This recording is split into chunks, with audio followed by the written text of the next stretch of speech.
Welcome, first-time listeners and returners, to the Sports Deli, where everyone deserves a seat at the table. What about fucking Colin? Why does he not have a fucking job? Because he's still being whiteballed. Why is Tom not speaking out about that? He should be his biggest fucking ally. And he hasn't said one fucking thing. A lot of people that have come on this show, I don't know why, they've gotten some good fucking jobs afterwards. Jim Rome in the jungle. It's right here in the Sports Deli, baby. We got some good ass karma right here. Let's fucking go. I love it. Man. I love it. We hope you enjoy today's show. Hey everyone, this is Hoot, host and producer of the Sports Deli podcast. And this is a special edition dedicated to Kyrie Irving. And so I've had a lot of time to process the information and the situation that Kyrie Irving has been dealing with since he tweeted a comment with regards to the documentary Hebrews to Negroes. And for those of you that don't know what I'm talking about, Kyrie Irving is a basketball player in the National Basketball Association. He plays for the Brooklyn Nets. He won an NBA title with LeBron James while they were in Cleveland together. But he has been at the center of controversy for a number of different things. And I just want to go on record right away and say that I don't believe for a second Kyrie Irving is anti-Semitic. And so I think he has created a situation for himself that is unfortunate, but the hypocrisy is palpable. And so I'm here to give you my opinion and my observations, as I feel like I have a responsibility as an older Jewish white male regarding what's been taking place in the Jewish community and the reaction to what Kyrie Irving didn't do initially that he should have, but what he later did, and in my eyes, was more than sufficient. Most of you know that this country was founded by indigenous people and built by slaves. But I think there's still a lot of white people out there, and we have white privilege, all of us including me, that have blind spots or don't think that the problems that are going on in society still in the black and brown communities has anything to do with them. And unfortunately, that's where I would disagree. And so I came across a quote recently, and it goes something like this. It was from Martin Niemöller. Some of you may have heard of him. He was a German pastor, and he actually liked Hitler initially until he saw what Hitler was doing. And his quote basically says, first they came for the socialists, and I didn't speak up because I wasn't a socialist. Didn't apply to me. Then later they came for the trade unionists. And again, I didn't speak up because I wasn't a trade unionist. Then they came for the Jews. I didn't say anything because I wasn't a Jew. And we all know what happened with the Holocaust. And so this is part of what happened with Kyrie Irving, again, with that documentary that I referred to earlier that was produced in 2018. It's been out for a while. It's not something that's new. Hebrews to Negroes. And there's a lot of false information in there. Kyrie Irving was referring to the parts of it that would allow him to better understand his heritage and where he and his people came from. He didn't preface it like you would with explicit lyrics on a CD that is rated R, and he didn't approach it the right way. And I'm going to later talk about the accumulation effect and how that causes an overreaction and a level of defensiveness that, as a white person, I can't possibly understand because of not only generational trauma, but because of being in the public spotlight over the years and how that changes how you react, especially when you're a person of color. He has been unfairly treated. I don't believe for a second that Kyrie Irving is anti-Semitic, but I think he went about this in the wrong order. I think his apology was phenomenal. I don't think it was sufficient. I think it was exceptional. I think Kyrie Irving is a great guy. He has said some things that I don't agree with. But what he has done to be a part of the greater good is incredible. He's helped women. He's helped women in the WNBA. He's helped kids. He's helped a lot of different areas of our society. He is more productive as a citizen in this society than a large segment of the white community that don't acknowledge that white privilege exists and B, do more to be a voice for those that are marginalized still, in particular, the black and brown community.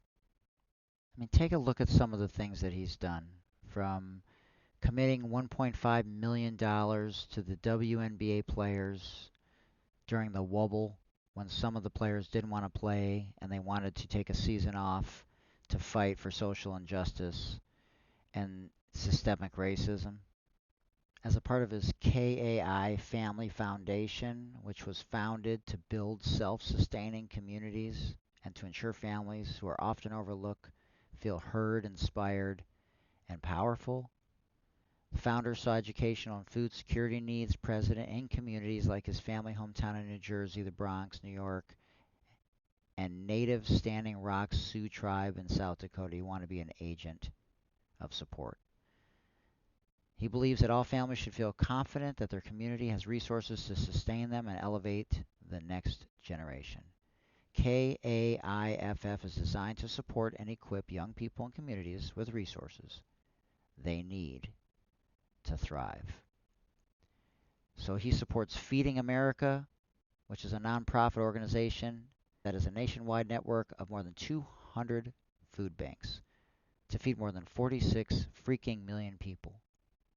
KIA Empowerment Initiative, Irving donated again $1.5 million to WNBA players, and the New York City COVID relief, where he donated $323,000 towards feeding New York City families. Standing Rock Sioux, he partnered with Nike to donate 17 pallets of food and 50,000 masks to the Standing Sioux Reservation. The Moms of Black Boys United for Social Change, MOB, M-O-B-B, and sister organizations that are dedicated to positively influencing how black boys and men are perceived and treated by law enforcement and society, and Newark's Covenant House Shelter donated 100 book bags with personal care items to teens and young adults. The Greater Newark Conservancy, to achieve the mission through interrelated program areas, environmental education, community. I mean, are you guys kidding me right now? Who does this stuff? George Floyd family bought a home for the family of George Floyd. The United Nations Children's Fund, UNICEF, to help meet the basic needs for children's rights, to expand their opportunities to reach their full potential. Like, come on, man. So after he tweeted this, he was, I would say, somewhat defensive and coy in his press conference, and he didn't apologize initially. And in a situation where you have a documentary that basically says that the Holocaust did not exist, and there's a lot of other things in that documentary that are dangerous. And the reason that they're dangerous is because when you have someone like Kanye West, a billionaire, make some of the comments that he made, which are very different in my eyes, like they're not even comparable. You know, when someone says that George Floyd did not die because of the police officer's knee, Derek Chauvin's knee, and he completely dismisses it and said that he died because of a fentanyl overdose, and then wears a White Lives Matter t-shirt. And just real briefly to give you context about that, it's not like he said, we need more unapologetic allies, which to me, the first thing I think of is white people being allies. That's like saying, well, my house is on fire, or my house was destroyed in the hurricane, but all the other houses on the block matter. Even though your house is burning down at that moment, you say, yeah, I'm so sorry your house is burning down, but all the other houses on that street matter. Or I'm so sorry that you lost your house in the hurricane. Oh my goodness. But all the other houses in Louisiana matter. All the other houses in New Orleans matter. The other difference between Kyrie and Kanye, is that Kyrie only signs the back of his check. And he works for someone else, whether it's Nike, whether it's some of the other companies that he endorses that support him, or the Brooklyn Nets. And Kanye signs the back and the front of the check. And so that is a huge difference. But because of those things in particular, the White Lives Matter, or how George Floyd died, among some other things, he's been canceled as of right now. And so those two situations are completely different because Kyrie apologized sincerely, and Kanye has pretty much doubled down. But because Kyrie's tweet and subsequent comments and press conferences regarding the Jewish community came so closely afterwards, he is also being canceled by many in the Jewish community. And that is disgusting to me. So this is the dangerous part. So then Kanye says there's some real ones still here.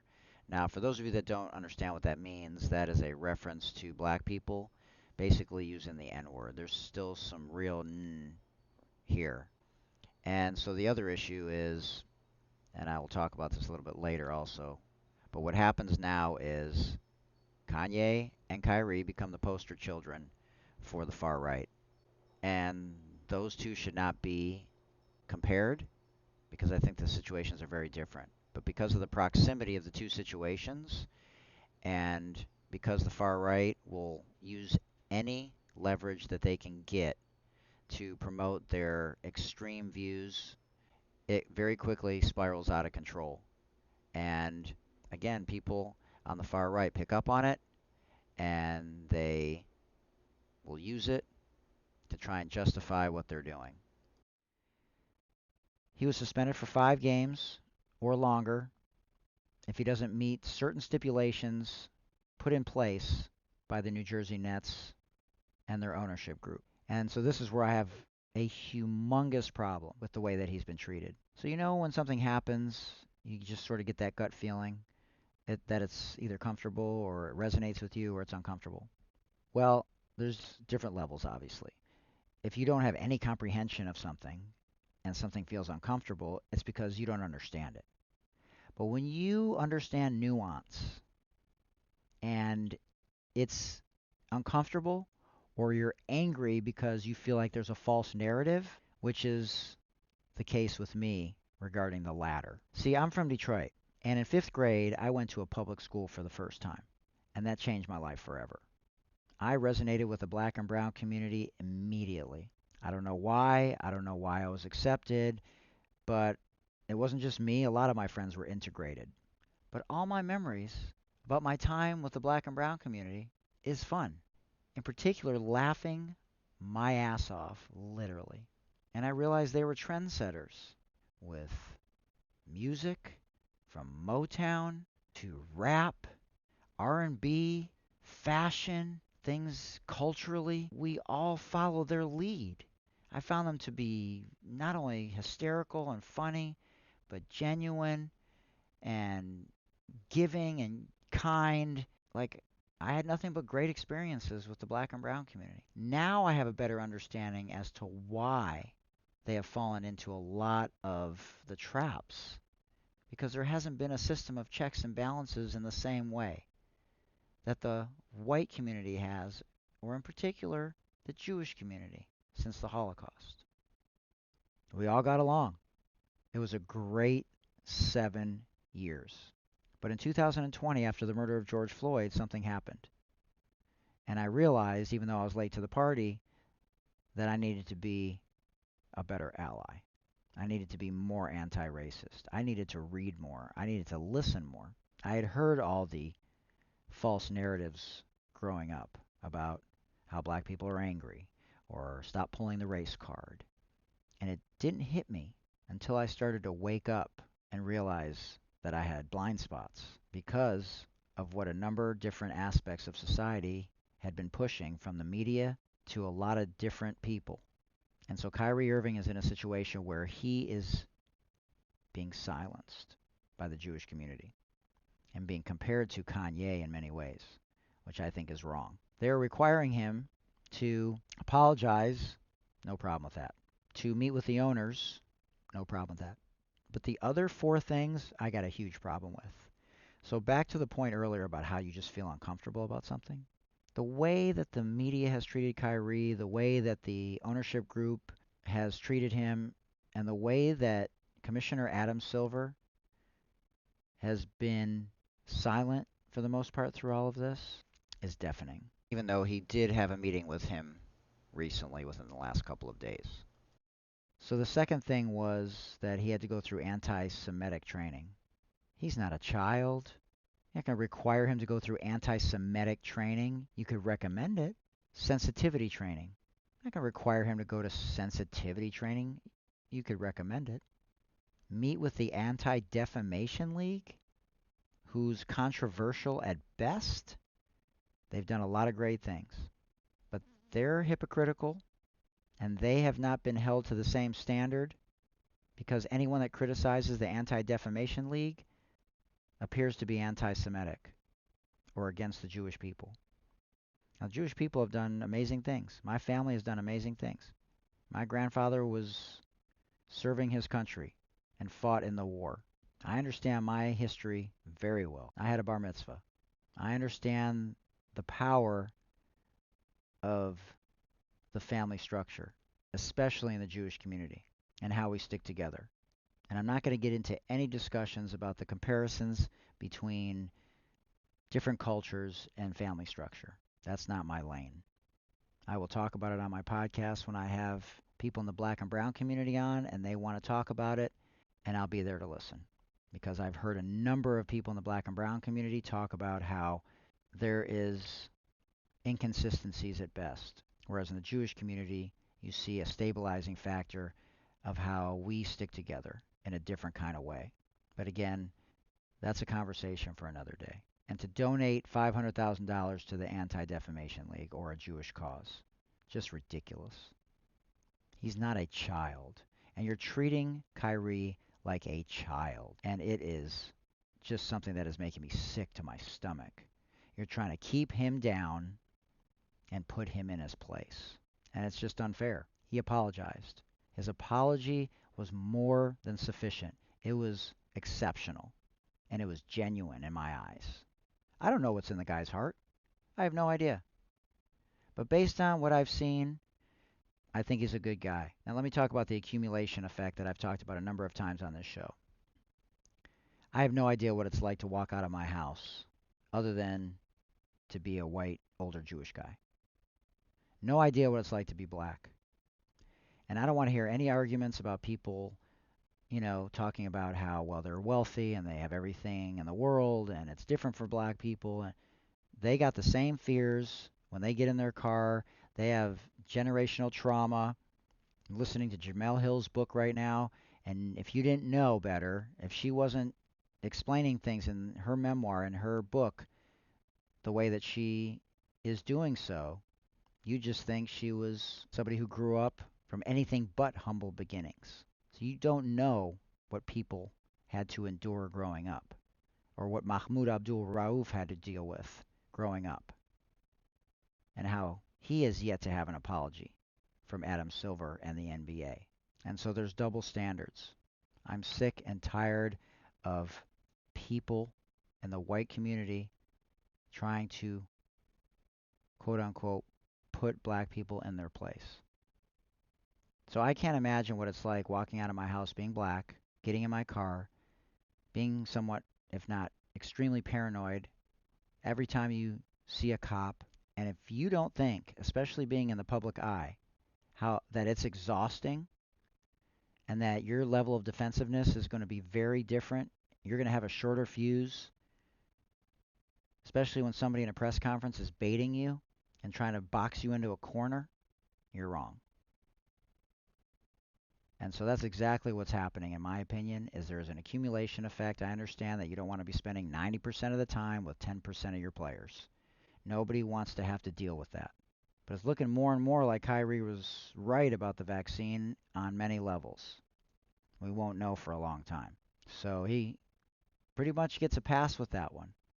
And with this, he absolutely should have apologized and prefaced it before he tweeted it and maybe learn more about it. But when you offend somebody, especially a group of people in this country who comes from the Holocaust, who we already have heard the 45th president discuss how the American Jews are not real Jews. And the dangerous part of all this is when the far right are now using Kanye and Kyrie as poster children to their extreme causes. And so, yes, it may be upsetting in normal conditions in a different era if he didn't preface it and if he didn't apologize. But because of what I just talked about, that's where the danger lies. That you have to denounce these types of things, especially when there's another culture that is offended.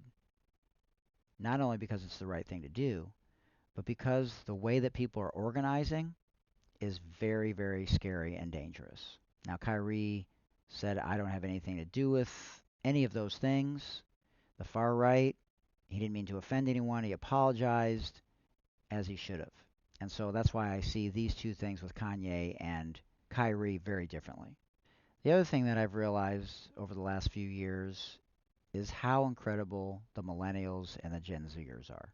And for those of you that haven't gone on social media or you don't want to deal with it, I'm here to tell you that the millennials and the Gen Zers or the cuspers that are on right in the middle of both are badass.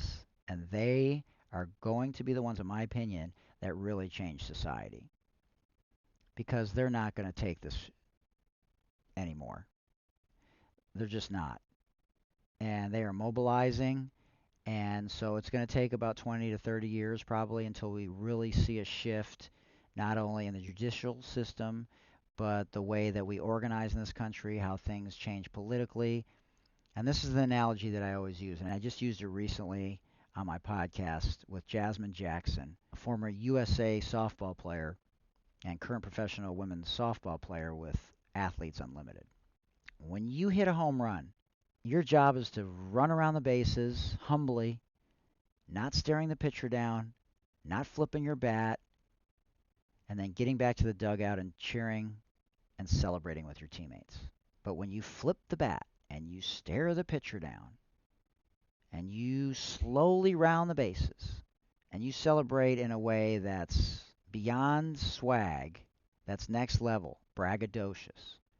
You know what's going to happen to the next batter. That's right. The next batter is going to get thrown at. It's going to be a hit by pitch. They're going to nail them. And where do they nail them? Where's the unwritten rule that you nail somebody? If you're trying to get revenge for whatever reason? In the rear end. As Jasmine said, in the tushy, in the tush. Maybe in the ribs. Maybe the arm. But never in the head. And you never throw behind them. Because if you do those latter two things, you're going to have a bench clearing brawl. And so that's where we are right now. We are throwing at each other's heads, and we're throwing behind each other. We're not giving each other our best pitch. We are lying. We are cheating. We are suppressing information. There's voter suppression. There's still unequal treatment between the black and brown community, the Latino and Latina communities, and the white communities. Like, where's the outrage with Brett Favre? Like, this guy was embroiled in a $77 million scandal in Mississippi where he personally stole $5 million of state money in one of the poorest states in the nation. And people glossed over it because he's white. And how many of the companies decided to sever ties with Brett Favre? From Nike to whatever it was, Remington Steel, MasterCard, Wrangler, Hyundai. How many? And, as Etan Thomas, who came on our show, an influencer and a civil rights activist, said in his letter to Joe Tsai, the owner of the Brooklyn Nets, the answer to opinions and beliefs that differ from yours is not to silence, but to have an actual discussion, not a mandate or a demand for denunciation or else further punishment, nor a public flogging or a lecture, but an actual discussion. Banning information you don't agree with and find threatening is exactly what the right is doing with critical race theory. Kyrie literally said in the press conference last week, when I post, it does not mean that I support everything that's being said, for example, in the documentary that I referenced earlier, or that I'm promoting or campaigning for anything. I post things for my people and my community, and now I've shared information that has offended some people, and he has since apologized. He wants people to watch things and formulate their own opinions. And he went on to say that he shares these types of things with his kids all the time and asks, "What is your opinion?" Again, not promoting or denouncing. He just wants to know their opinion. But come on, people, wake up. The double standards, it's just ridiculous. I mean, it's all over the place. Look what Jerry Jones did recently when he donated $500,000 to someone's campaign. But let's keep politics out of sports. Come on, man. Wake up. Educate yourself. We got to do better. We got to be better bridges and better allies. And at the very least, admit that there's two different narratives, and the way we treat people in the black and brown communities, far too many instances, is ridiculous and unfair and un-American. Women, especially black women, make 60 cents on the dollar compared to their white male counterparts. And I could go on and on in this area. But it's unacceptable. But like I said, I'm encouraged by the Gen Zers and the millennials. Man, my daughter and people in her age group and the millennials that I see on social media, the influencers, they do their due diligence, they educate, they mobilize. And there's only one thing scarier than a lawsuit, and that's social media. And a lot of this shit has been going on for a long time, but now people are being exposed. And remember, it's not how you start, it's how you finish. So you may have the Supreme Court now. You may have some of the states, but this new generation is coming. And the way that we see Kyrie Irving is not the way we're going to see Kyrie Irving in the future. And unfortunately, that's what's happened too many times in America, is that when black people speak up and they want to learn about their history, or they want to speak out about something, like Colin Kaepernick, or Bruce Maxwell, or Muhammad Ali, they are silenced. They are put in their place, told to shut up and dribble. And that's why we need more allies. That's why we need more white allies. We need to be a voice for those still being marginalized, to amplify, to organize, to mobilize, to educate, to listen, to people telling us what is still going on in their hearts and in their lives, and not uglify, and not demonize, and not dehumanize, and not be so arrogant to continue to tell certain communities like the black and brown community about themselves and how they should act and behave. As if their lives and their generations before them haven't been hard enough. Like, don't you think they deserve to have a little bit more grace, a little bit more understanding about why they may react the way that they do, why they're defensive? You know how you are with regards to any kind of trauma. Can you imagine having generational trauma like that? I can't. And I probably would have blown up even worse than Kyrie did, to be quite honest with you. So I just wanted to share my views and my thoughts about what's happened recently with Kyrie Irving. Again, I stand by him 100%. I don't think he's anti-Semitic at all. I think his apology was more than acceptable. But I think, like I said, I'm not worried about the new generation. I'm not worried about the millennials and the Gen Zers. I'm worried about people like me, people that look like me. Try wearing a hat that says speak up and dribble. Try wearing a shirt that says speak up and dribble. How about talking to someone in the black and brown community who doesn't look like you about something that is being talked about that's uncomfortable to you, and ask them their opinion about you and learn something from them by listening. Condemn your own families and friends for rhetoric that marginalizes people of color in particular. and people of the Latino and Latina communities, people of Hispanic descent, people of Mexican descent.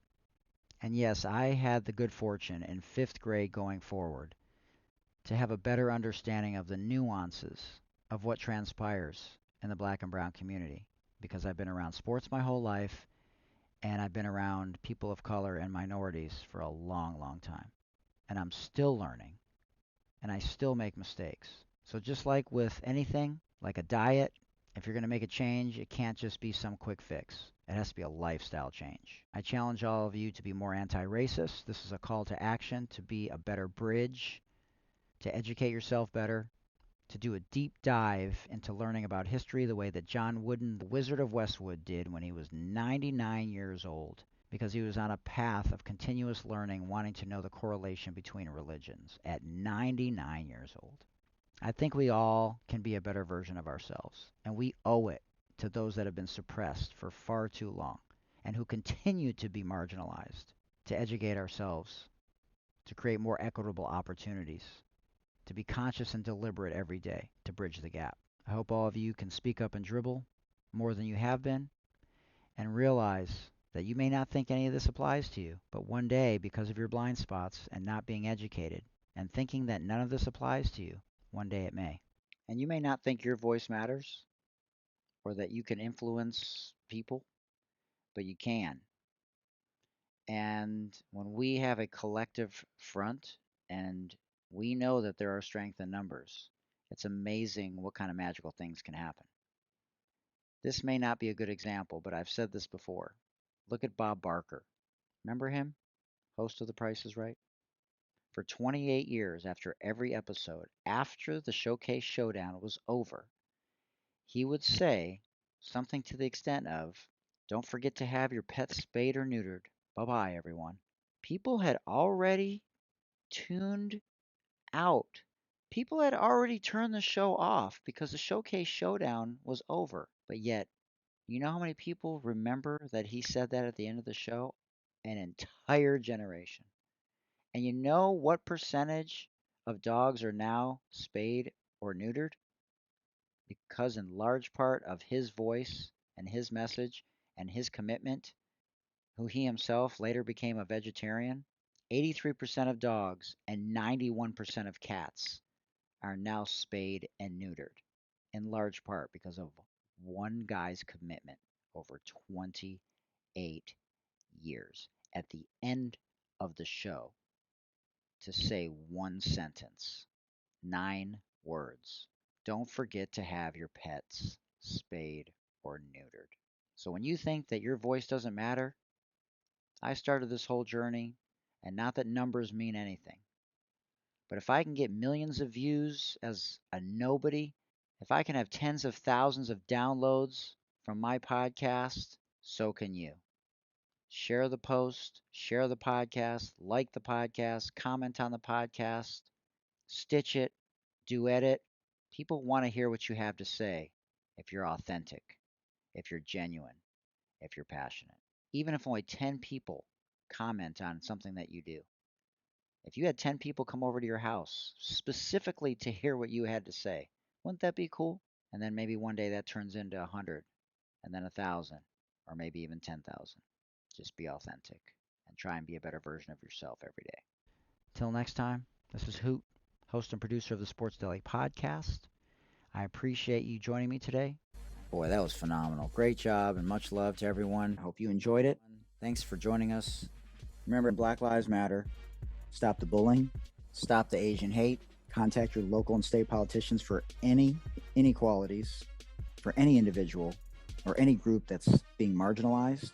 Also, everyone, we want to raise awareness for those individuals that are currently imprisoned for non-violent offenses, in particular those with long-term sentences that are disproportionate, in particular to those people in the black and brown community.